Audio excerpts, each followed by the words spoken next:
ugly. Piers Morgan harshly lambasts Meghan's "woe is me" game, laying bare Duchess media tactic. Piers Morgan criticised Prince Harry and Meghan Markle after the couple chose to spend Christmas in Canada rather than with the royal family 2 years ago. During an interview in 2019 with Mirror journalist Kevin Maguire, Mr. Morgan claimed that the Sussexes were snubbing Her Majesty with their festive plans. Speaking on Good Morning Britain in November that year, Mr. Morgan claimed, "It is a clear snub against the Queen." The Mail's Andrew Pierce added, "How many more Christmases is she going to have? Not many." Meanwhile, speaking on the tension between William and Harry, Mr. Maguire said, "There is a very personal dispute there and it's clearly wounded them." Mr. Morgan then began raging about the couple having discussed struggling with life in the royal family on an ITV documentary filmed on the royal tour of South Africa.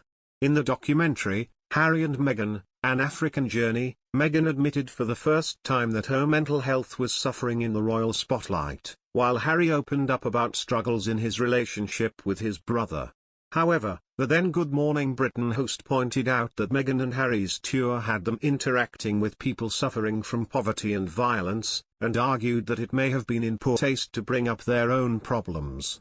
Mr. Morgan said, "Imagine going to make a documentary in South Africa and then turning the documentary into a woe is me about your terrible life and making all the headlines about you. You have a palace full of servants, she is playing the media game." Mr. Morgan's co-anchor Susanna Reid tried to have her say on the issue and threw her support behind the Duke and Duchess of Sussex.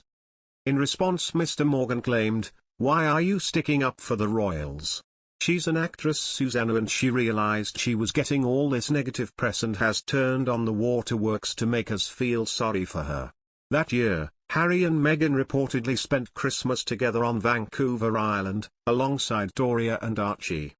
However, their trip ended up being more final than expected, as they never returned to live in the UK.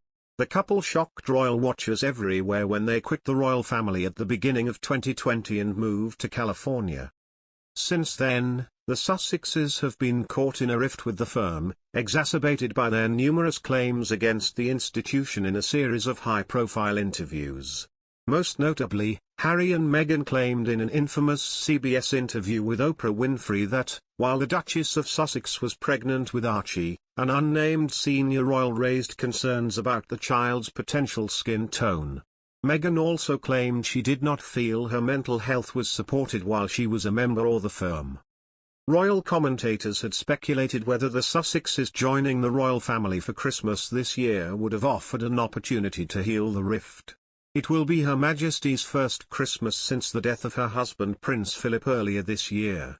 Despite this, the Queen made the difficult decision to cancel the usual festivities at Sandringham and will instead be celebrating from Windsor Castle.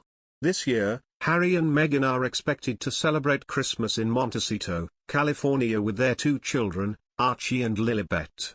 It will be their first Christmas as a family of 4, while Meghan's mother Doria Ragland, who lives in Los Angeles, is also likely to join them.